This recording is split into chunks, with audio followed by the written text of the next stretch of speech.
வணக்கம். திங்கட்கிழமை மே மாதம் 4ஆம் தேதி, பராபவ வருஷம் சித்திரை மாதம் 21ஆம் தேதி. இன்றைய நட்சத்திரம் கேட்டை, தேய்பிறை, திருதியை திதி.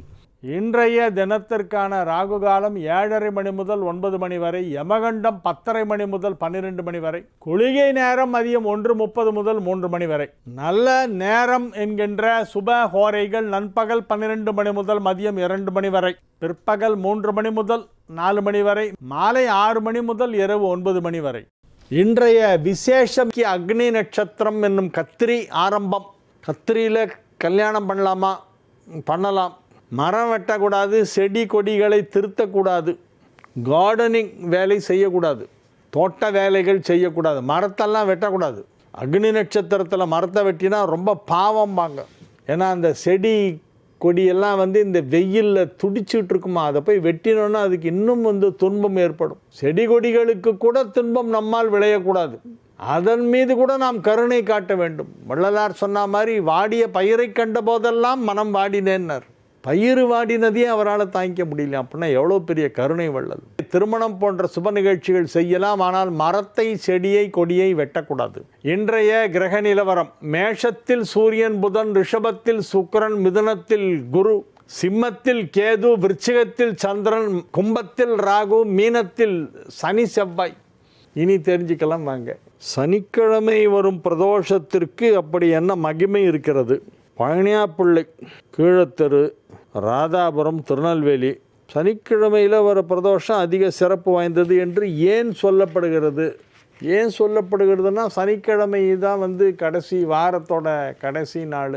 அன்றைக்கி வர்ற பிரதோஷம்தான் பிரதோஷம்னாலே எல்லாவற்றையும் இறைவன் தனக்குள் ஒடுக்கி கொள்ளுகின்ற நேரம். சகலமும் அவனுக்குள் போய் ஒடுங்கி விடுகிறது. அதுதான் பிரதோஷம். அதனால் சனிக்கிழமை வர்றது அதிக சிறப்பு வாய்ந்தது. அந்த சனிக்கிழமை வர பிரதோஷத்திலே நாம் கோவிலுக்கு சென்றால், அந்த நேரத்திலே சிவ தரிசனம் செய்தால் நமது நவகிரக தோஷங்கள் எல்லாம் விலகும். திருமணத்திற்கான முகூர்த்த நேரங்கள் எதன் அடிப்படையில் கணிக்கப்படுகின்றன? சார், அது ஒரு பெரிய கடல் சார். அது கேள்வியை சுலபமாக கேட்டீங்க. பழனியாப்பிள்ளை தான் இதுவும் கேட்டிருக்காரு. அது பெரிய பெரிய கணக்கு சார். அது ஒரு சில நட்சத்திரங்களை மட்டுமே திருமணத்திற்கு பயன்படுத்துவார்கள், ஒரு சில கிழமைகளை மட்டுமே திருமணத்திற்கு பயன்படுத்துவார்கள், அதுக்கப்புறம் ஒரு சில திதி மட்டுமே திருமணத்திற்கு பயன்படுத்தப்படும், அதுக்கப்புறம் ஒரு சில யோகங்கள் மட்டுமே திருமணத்திற்கு எடுத்துக்கொள்ளப்படும், அதுக்கப்புறம் கரணம்னு ஒன்று இருக்குது. அன்றைக்கி என்ன கரணம் வருகிறது என்பதை பார்க்க வேண்டும். சுபம் கரணம் வருகிறதா என்பதை பார்க்க வேண்டும். திதியில் பிரதமையில் செய்ய மாட்டாங்க, அஷ்டமி நவமி பண்ண மாட்டாங்க. நட்சத்திரங்கள்னு எடுத்துக்கிட்டாக்க அஸ்வினியில் பண்ணலாம், பரணி கூடாது, கார்த்திகை கூடாது, ரோஹிணி பண்ணலாம், மிருகசீரிஷம் பண்ணலாம், திருவாதிரை கிடையாது, கல்யாணத்துக்கு எடுத்துக்க மாட்டாங்க திருவாதிரையை. புனர்பூசம் எடுத்துக்குவாங்க, பூசம் எடுத்துக்குவாங்க, ஆயில்யம் எடுத்துக்க மாட்டாங்க. மகம் இப்போல்லாம் எடுக்கிறாங்க, முன்னால் மகம் எடுக்க மாட்டாங்க. போனால் போகிறது விடுங்க, மகத்தையும் சேர்த்துங்க. மகம் பூரம் கிடையாது கல்யாணத்துக்கு. உத்திரம் உண்டு, ஹஸ்தம் உண்டு, சித்திரை உண்டு, சுவாதி முன்னெல்லாம் எடுக்க மாட்டாங்க. இப்போ சுவாதியெல்லாம் சேர்த்துருக்காங்க, சுவாதியெல்லாம் எடுக்கிறாங்க. சுவாதி உண்டு, விசாகம் கிடையாது, அனுஷம் உண்டு, கேட்டை கிடையாது, மூலம் உண்டு, பூராடம் கிடையாது, உத்திராடம் உண்டு, திருவோணம் உண்டு, அவிட்டம் உண்டு, சதயம் உண்டு, பூரட்டாதி கிடையாது, உத்திரட்டாதி உண்டு, ரேவதி உண்டு. இந்த மாதிரி இந்தந்த நட்சத்திரங்கள் தான் எடுத்துக்கொள்ள வேண்டும். இந்த நட்சத்திரங்கள் இந்த கிழமைகளில் வரக்கூடாது, இந்த யோகத்தில் அது வரக்கூடாது, இப்படிங்கிறதெல்லாம் பார்த்து நீங்கள் ஃபில்டர் பண்ணிங்கன்னா தேர்மா டைமு டேட்டு. அதில் என்ன பண்ணோம், லக்னம் குறித்தல், லக்னம் கால்குலேட் பண்ணோம். ஒரு நாளைக்கு டெய்லியே 12 லக்னமும் வரும். எவ்ரிடே தினசரி 12 லக்னங்களும் வரும். அப்ராக்சிமேட்லி ஒரு லக்னங்கிறது 2 மணி நேரம், 12 × 2 24 மணி நேரம். அதில் கொஞ்சம் முன்ன பின்ன வரும். சில நேரங்களில் ஒன்றத்தில் 10 நிமிஷம் கூட இருந்தால் இன்னொன்றத்தில் 10 நிமிஷம் குறையும். அந்த மாதிரி அந்த லக்னத்திற்கு 7ஆம் இடத்துல என்ன கிரகம் இருக்கிறது, 2இல் என்ன இருக்கிறது, 12இல் என்ன இருக்கிறது, 8இல் என்ன இருக்கிறது என்பதை பார்க்க வேண்டும். இதில் இந்த நட்சத்திரம், கிழமை, திதி, அந்த லக்னம், இது எல்லாத்தையும் போட்டு டோட்டல் போட்டு கூட்டி அதை 9ஆல் வகுக்கணும். வகுத்து வருகின்ற மிச்சம் 1, 2 அவ்வளோ சிறப்பாக இருக்காது, 3 கூட சுமார் தான். 4, 6, 8, 9 வந்தால் மிகச் சிறப்பாக இருக்கும். 1 வரக்கூடாது. 1 வந்தால் மிருத்யு பஞ்சகம்னு பேர். அது 2 வந்தால் அக்னி பஞ்சகம், அதுவும் எடுக்கக்கூடாது. 3, 5, 7, 9 இந்த மாதிரி வரணும். பாக்கி எல்லாத்தையும் விட்டுறணும். இந்த டோட்டல் 9ஆல் வகுக்கப்பட்ட மீதம் 3, 5, 7, 9 வரணும். நிறைய கேல்குலேஷன் இருக்காது உள்ள. அப்புறம் அன்றைக்கி நேத்திரம் ஜீவன் எப்படி இருக்குன்னு பார்க்கணும். இவ்வளவையும் பார்த்து கால்குலேட் பண்ணி போட்டிங்கன்னா ஒரு வருஷத்தில் 30-40 நாள் தான் தேரும். இந்த தடவை பாருங்கள் 48 நாள் வந்திருக்கு. பராபவ வருடத்தில் 48 நாட்கள் 51 டைமிங். 48 நாட்களில் 51 முகூர்த்தம். இப்போ இந்த வர 8ஆம் தேதி 2 முகூர்த்தம் வரும். மே 8ன்னா வெள்ளிக்கிழமை அன்றைக்கி 2 முகூர்த்தம் வருது. ஒன்று மிதுன லக்னம், இன்னொன்று கடக லக்னம். மிதுன லக்னம் 8:25 9:40 10 மணின்னு வச்சுக்கலாம். 10 மணி வரைக்கும் கூட வருது. 8:25 to 10 மிதுன லக்னம் வர 8ஆம் தேதி நல்ல முகூர்த்தம். அதை விட்டால் 12லேருந்து 12:30 அபிஜித் முகூர்த்தம் கடக லக்னம் ரொம்ப நல்லா இருக்குது. ஸோ இந்த மாதிரி சில நாட்களில் 2 நேரம் முகூர்த்த நேரமாக வரும். மிதுன லக்னமும் இருக்குது. அதுக்கப்புறமா கொஞ்சம் கேப் விட்டு போனோன்னா பார்த்தா கடைசியில் கடகத்தோட எண்டில் ராகு காலம் முடிஞ்ச உடனே உச்சி நேரத்தில் 12லேருந்து 12:30 தாலி கட்டணும். இந்த மாதிரியெல்லாம் வருது. அதனால் முகூர்த்த நாட்களை கணிப்பது என்பது ஒரு கடினமான ஒரு கணக்கு. அது ஜோதிடத்தில் ஓரளவு நிபுணத்துவம் வேண்டும். எல்லாத்தையும் போட்டு நம்ம எல்லாம் கணக்கெல்லாம் போட்டு பஞ்சக சுத்தம் வந்துடுச்சு, நிஷ்பஞ்சகம் இந்த டைமு இந்த லக்னம் வைக்கலாம் அப்படிமா. அப்புறம் அன்றைக்கி பஞ்சாங்கத்தை எடுத்து பார்த்தா 7 சனி இருக்கும் இவன் வைக்கிற டேட்டில். ஐயோ 7 சனி வச்சு முகூர்த்தம் வைக்கக்கூடாது, அப்போ அது கேன்சல்டு. இந்த மாதிரி ஆல்ட்ரு பண்ணி பண்ணி பண்ணி பண்ணி பண்ணி அதை கம்மி பண்ணிகிட்டே வந்தால் கடைசியில் கொஞ்சம் தான் தேரும். பராப வருடத்தில் மொத்தம் 48 நாட்கள் 51 முகூர்த்தங்கள். நம்ம பழனியா புள்ள ரொம்ப சுலபமாக கேட்டார். திருமணத்திற்காக முகூர்த்த நேரங்கள் எதன் அடிப்படையில் கணிக்கப்படுகின்றன அப்படின்னா இதெல்லாம் சார் நிறைய ஃபேக்டர் இருக்குது. அதில் 1 2 இல்லை, எல்லா கணக்கையும் அதில் கொண்டு வந்தாகணும். எல்லாமே டேலி ஆகணும். சில நேரத்தில் ஒன்று டேலி ஆகிற மாதிரி இருக்கும், இன்னொரு இடத்துல கணக்கு ஒதிக்கும். அது ரொம்ப கஷ்டம். அது முகூர்த்தத்துக்கு டைம் ஃபிக்ஸ் பண்ணுறதுங்கிறது. குழந்தைகளுக்கு திருஷ்டி சுற்றுவதற்கு அதற்கான முறைகளையும் எதை கொண்டு திருஷ்டி சுத்த வேண்டும் என்பதையும் கூறுமாறு கேட்டுக்கொள்கிறோம். பி. நந்தகுமார், இடிகரை, கோவை, மாரியம்மன் கோவில் தெரு. அதாவது திருஷ்டி சுத்தி போடுவது என்பது குழந்தைங்களுக்கு அடிக்கடி போடணும். சின்ன குழந்தை 1 வயசுக்குள்ளே இருக்கிற குழந்தைக்கெல்லாம் டெய்லியே குளிக்கும்போது இப்படி ஒரு சுற்றிட்டு ஏதோ போடுவாங்க சில பேர். தினசரி குழந்தைய குளிப்பாட்டும் போது அதுக்கு திருஷ்டி சுற்றி போடுற வழக்கம் உண்டு. அதே மாதிரி குழந்தை பால் குடிச்சதுன்னா ஃபீடிங் பாட்டிலில் சுற்றி போடுவாங்க. ஃபீடிங் பாட்டிலில் 3 தடவை சுற்றிட்டு அப்புறமா கீழே வைப்பாங்க. சாதம் பிசைஞ்சு ஊட்ட ஆரம்பித்தா 8ஆவது மாதத்தில் அதை சாப்பிட்டு முடித்த உடனே அது படுத்தும். லேசில் சாப்பிடாது. இப்படி திருப்பும், இப்போ ஊட்ட வரும்போது மூஞ்சி திருப்பும், அதெல்லாமோ பண்ணும். அது ரொம்ப கஷ்டப்பட்டு அதுக்கு வேடிக்கை காமிச்சு அதுக்கு கிளிகிளிப்பெல்லாம் காட்டி பீன்னு ஒரு பக்கம் அப்பா ஊதுவார், ஒரு பக்கம் தாத்தா கிளகலன்னு கிளிகிளிப்பை காட்டுவார். இப்படி எல்லாருமே சேர்ந்து அது எப்படியா கஷ்டப்பட்டு சாப்பிட வைப்பாங்க. சாப்பிட்டு முடித்த உடனே இந்த சாதம் வச்சுருந்த கிண்ணத்தை குழந்தைக்கு 3 தடவை அப்படி சுற்றிட்டு அதை போடுவாங்க. இது ஒரு திருஷ்டி சுற்றுறது. மாலை நேரத்திலே அந்தி சாயும் பொழுது குழந்தைக்கு கற்பூரத்தை எடுத்து சுற்றி போடுவது அது ஒரு சில குடும்பங்களிலே வழக்கம். ஆனால் எல்லோரும் அது செய்வதில்லை. சில பேர் மட்டும்தான் அது ஃபாலோ பண்ணுறாங்க. செவ்வாய், வியாழன், ஞாயிறு ஆகிய நாட்களிலே மாலை நேரத்தில் அந்தி சாயும் நேரத்தில் உப்பு மிளகாய் சுற்றி அடுப்பில் போடுறது வழக்கம். கல் உப்பு, காஞ்ச மிளகா, சிவப்பு வத்தல், மிளகா வத்தல் மங்கள நீளமாக இருக்குமே சிவப்பா, அந்த மிளகாயும் ஒரு 3 மிளகாய் எடுத்துக்கிட்டு கொஞ்சோண்டு ஒரு ஸ்ட்ராங்காக உப்பு, கல் உப்பு கையில் எடுத்துக்கிட்டு அதை ஒரு ஆழாக்கில் போட்டுட்டு அந்த ஆழாக்கை வச்சு சுற்றுவாங்க. ஆழாக்கு உள்ள உப்பும் மிளகாயும் இருக்கும். அதை வச்சு குழந்தைக்கு சுற்றுவாங்க. அம்மாவையும் குழந்தையும் உட்கார வச்சு சுற்றிட்டு அடுப்பு ஏற்கனவே பற்ற வச்சுட்டு வந்திருப்பாங்க. பர்னர் ஆனில் இருக்கும், சிம்மில் இருக்கும் கேஸ் அடுப்பு. அதில் கொண்டு போய் இந்த ஆழாக்கில் இருக்கிற மிளகாயும் உப்பையும் போட்டாக்கா அது புஷ்ஷுன்னு கருகிடும். பொதுவாக சாதாரணமாக மிளகாலாம் தவறி அடுப்பில் விழுந்தால் கூட வீடே கமரும். இருக்க முடியாது, கமரல் அப்படியே இருமலாக வரும். கத்துவாங்க, என்ன மிளகாய் அடுப்பில் போட்டியா சமையல் பண்ணும்போது ஏன் அப்படி கமருது அப்படின்னு கத்துவாங்க. அவ்வளவு கமரல் வரக்கூடிய அந்த ஒரு மிளகாய் இந்த குழந்தையுடைய திருஷ்டி எல்லாத்தையும் அது தான் இழுத்துக்கிறது, அப்சார்ப் பண்ணுறது. அந்த திருஷ்டி எல்லாத்தையும் அந்த மிளகாய் இழுத்துன்றதுனால அந்த மிளகாயை அடுப்பில் போடும்போது கமராது, சைலண்ட்டாக இருக்கும். கொஞ்ச நேரம் கழித்து பார்த்தா ஒரு உருண்டை இருக்கும், கருப்பு கலரில் ஒரு உருண்டை, கருப்பாகி உருண்டையாக சுற்றிக்கும். அதுதான் அந்த திருஷ்டி வந்துடுச்சுன்றதுக்கான அடையாளம். இதெல்லாம் ரொம்ப ஆச்சரியமான விஷயங்கள். நார்மல் டேஸில் ஒரு மிளகாயோட காம்பு அடுப்பில் விழுந்தாலே ஸ்மெல்லு தாங்க முடியாது. ஆனால் கண் திருஷ்டி இருந்தால் அந்த திருஷ்டியை அந்த மிளகாய் உறிஞ்சி விடுவதால் அந்த மிளகாய் சப்பு சப்புன்னு ஆகிடும்.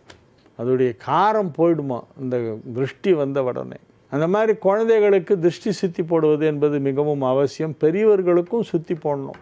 அது மட்டும் அல்லாமல் வீடு புதுசாக வீடு கட்டினா அதுக்கு திருஷ்டி சுற்றி போடுறது வழக்கம் உண்டு. பூசணிக்காய் சுற்றி போடுவாங்க. காருக்கெல்லாம் எலுமிச்சம்பழத்தை டயரில் வச்சுட்டு ஓட்டுவாங்க. எலுமிச்சம்பழம் டயர்லேருந்து நசுங்கிட்டுனாக்கா அது திருஷ்டி போயிடுச்சு அப்படின்னு ஒரு அர்த்தம். எலுமிச்சம்பழம், தேங்காய், பூசணிக்காய் இது மூணுமே திருஷ்டி சுற்றுவதற்கு பயன்படுத்தப்படுகின்ற விஷயங்கள்.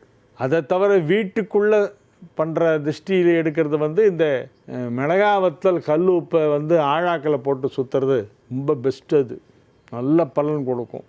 ஆனால் திருஷ்டி இல்லைன்னு வச்சுங்களேன், கமரும் வீட்டில். திருஷ்டி இருந்தால் அந்த திருஷ்டியை அந்த மிளகாய் உறிஞ்சி விட்டால் கமராது. ஒரு நல்ல அவசியம் பண்ணணுங்க, எல்லாருமே பண்ணணும். அது நான்லாம் சின்ன வயசில் இருந்தப்போ எங்கள் வீட்டில் எங்கள் பாட்டி தான் திருஷ்டி சுற்றி போடுவாங்க. என்ன எங்கள் அக்காவை எல்லாரையும் உட்கார வச்சு சாயந்தரம் ஆச்சுன்னா எங்கள் பாட்டி திருஷ்டி சுற்றி போடுவாங்க. வீட்டில் வாசலில் விளையாடின்னு இருப்பாங்கன்னு கத்துவாங்க, டே வாங்கடா உள்ளே வாங்கடா, எல்லோரும் உள்ளே வாங்கோ, சுற்றி போட போகிறேன், சத்தம் போடக்கூடாது, வாங்க உள்ளே அப்படிம்பாங்க. பாட்டி கூப்பிட்டாங்கன்னா உடனே கை காலை கழுவிட்டு போய் உட்காந்துருவோம் பூஜை ரூமில். உட்கார வச்சு சுற்றி போட்டுட்டு எழுந்து ஓடும்பாங்க, வெளியே வந்துடணும், அங்கே உட்காரக்கூடாது. பாட்டி இருக்கிறப்போ எங்கள் வீட்டில் அதை ரெகுலராக பண்ணிகிட்டு இருந்தாங்க எங்கள் பாட்டி. நந்தகுமார் இடிகரை தகைசால் பெருந்தகையர். நல்ல செந்தமிழ் அட்ரஸ் பண்ணியிருக்கார் அழகாக. தகைசால் பெருந்தகையூர் வணக்கம். தாங்கள் தினமும் கூறுகின்ற நல்ல நேரங்கள், சுப முகூர்த்த நேரங்கள், ராகு குளிகை யமகண்ட நேரங்கள் அப்படியே பின்பற்றலாமா? என்ன சார் பின்பற்றணுங்கிறதுக்காக தானே சார் சொல்கிறேன், ஏன் இப்படி டவுட் வருது உங்களுக்கு? அல்லது ஒவ்வொரு நாளின் சூரிய உதயத்தை வைத்து மேற்கண்டவற்றை பின்பற்றுவதா? அப்படி போடு. ஆமாம் சார், 9:10 ராவுகாலம் சனிக்கிழமை நாங்கள் சொல்லுவோம். 6 மணி சூரியோதயமானால் 9:10 ராவுகாலம். சப்போஸ் சூரியோதயம் 10 நிமிஷம் லேட்டாக ஆகுது, அன்றைக்கி 6:10க்கு தான் சூரியன் உதிக்குன்னா அப்போ 9:10லேருந்து 10:40 அவ்வளோதான். எல்லாமே அப்படி தான். ராகு காலம், யமகண்டம், குளிகை இது எல்லாமே சூரிய உதயம் 6 மணிக்காக இருந்தால் இந்த நேரத்திற்கு ராகு காலம், இந்த நேரத்துக்கு யமகண்டம், இந்த நேரத்துக்கு குளிகை. சூரிய உதயம் 10 நிமிஷம் முன்னால் இருந்தால் ராகு காலமும் 10 நிமிஷம் முன்னால் வந்துட்டு போயிடும். இப்போ 5:45 சூரிய உதயம் அப்படின்னா 9:10 வராது, 8:45 to 10:15. புரியுதுங்களா? 6:15 சூரிய உதயம் அப்படின்னா 9:15 to 10:45 சனிக்கிழமையில் ராகு காலம்.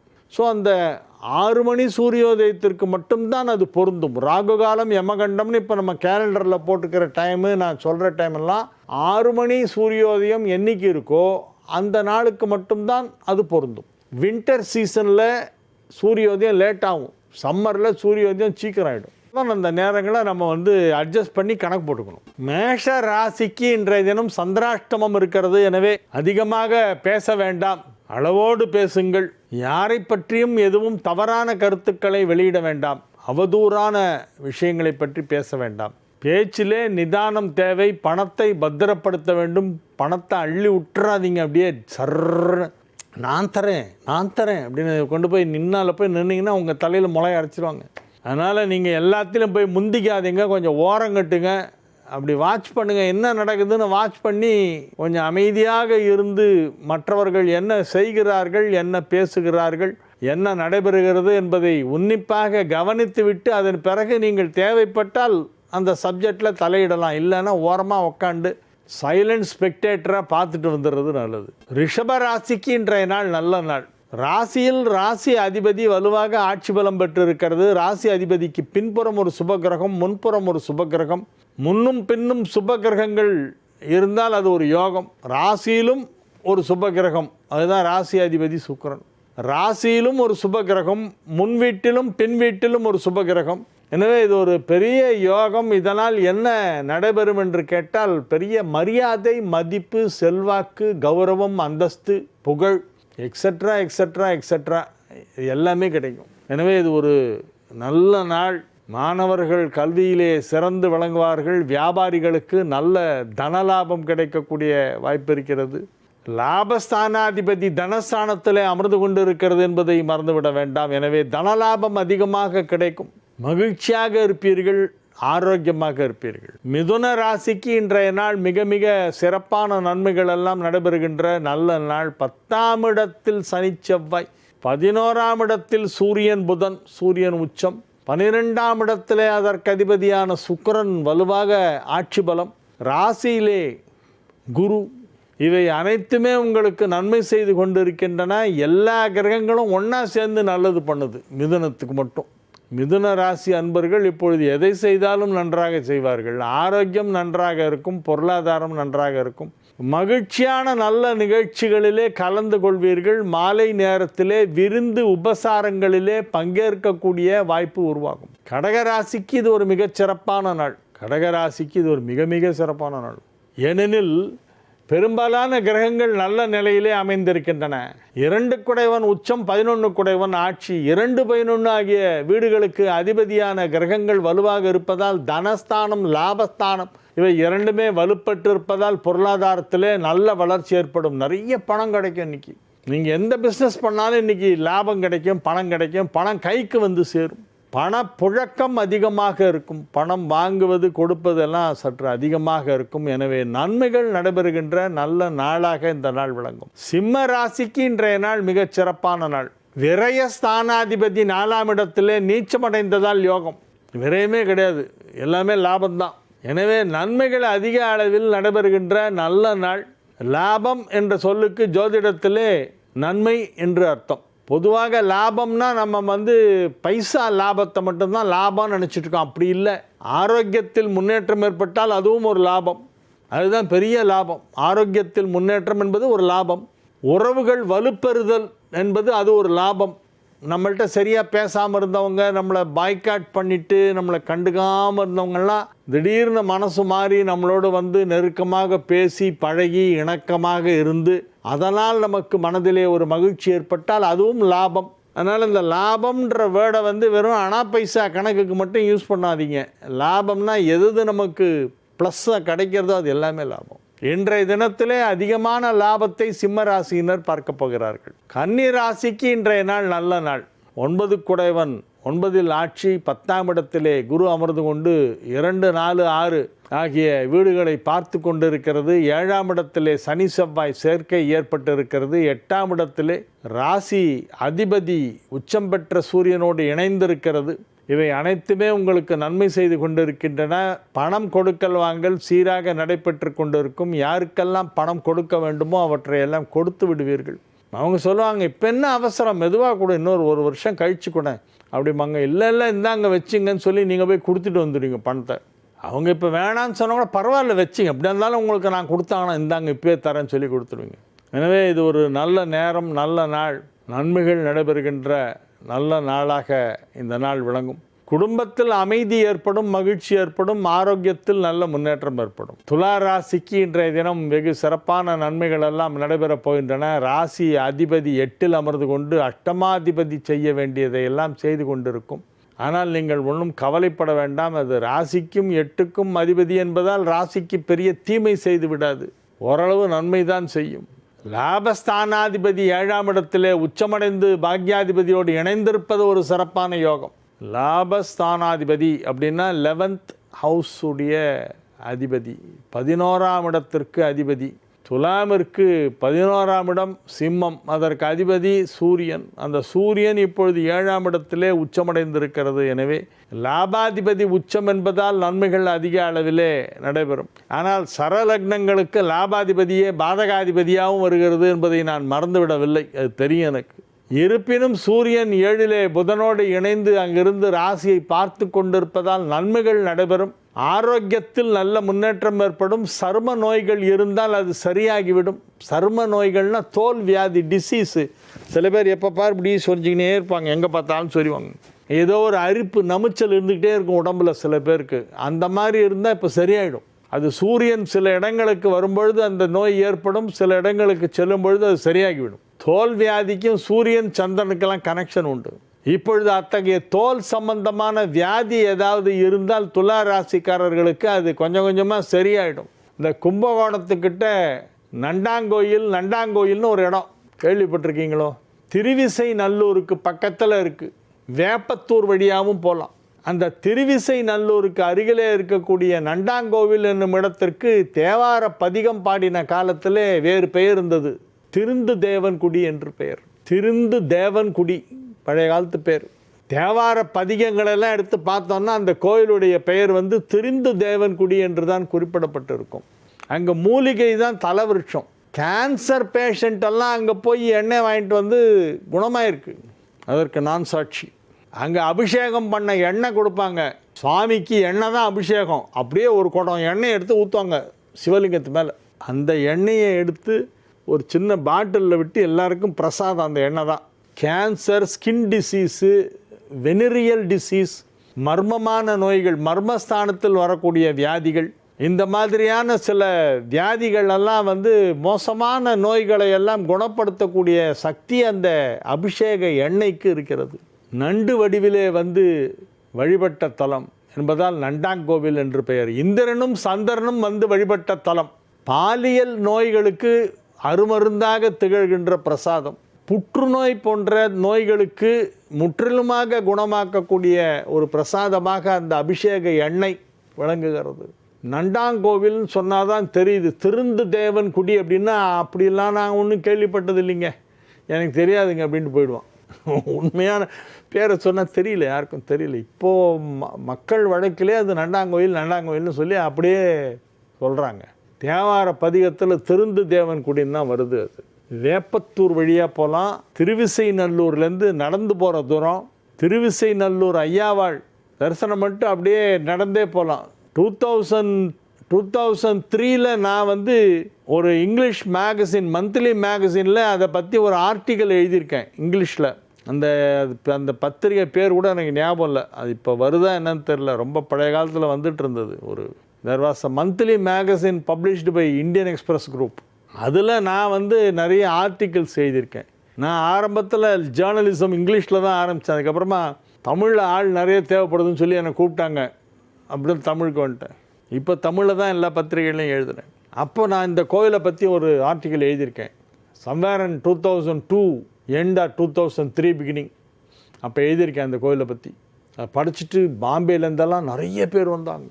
பாம்பே நார்த் சைடில் நிறைய பேர் அதை படிச்சுட்டு அது எங்கே இருக்குதுன்னு தேடி கண்டுபிடிச்சி கும்பகோணத்துக்கு அங்கேன்னு அந்த கோயிலுக்கெல்லாம் அந்த பிரசாதத்தெல்லாம் எடுத்துகிட்டு போனாங்க. அது உண்மையிலேயே அந்த மாதிரியான ஒரு சக்தி வாய்ந்த ஒரு பிரசாதம் நண்டாங்கோவில். அதனால் இப்போ இருக்கிற கிரக நிலவரப்படி பார்த்தா இந்த துலா ராசிக்காரங்களுக்கெல்லாம் இன்றைக்கி ரொம்ப நல்லா இருக்குது. ஆரோக்கியம் சிறப்பாக இருக்கும். விருச்சிகத்திற்கு இன்றைய நாள் நன்மைகள் நடைபெறுகின்ற நல்ல நாள், மகிழ்ச்சியான நாள். வெற்றிகரமாக உங்கள் பணிகளை எல்லாம் செய்து முடிப்பீர்கள். மாணவ செல்வங்கள் மகிழ்ச்சியாக தேர்வுகளை எழுதி தேர்வு ரிசல்ட்டுகளுக்காக காத்து கொண்டிருப்பார்கள். ரிசல்ட் இப்பொழுது நல்ல ரிசல்ட்டாக வரும். தேர்வு ரிசல்ட்டும் நன்றாக வரும், தேர்தல் ரிசல்ட்டும் நன்றாக வரும்.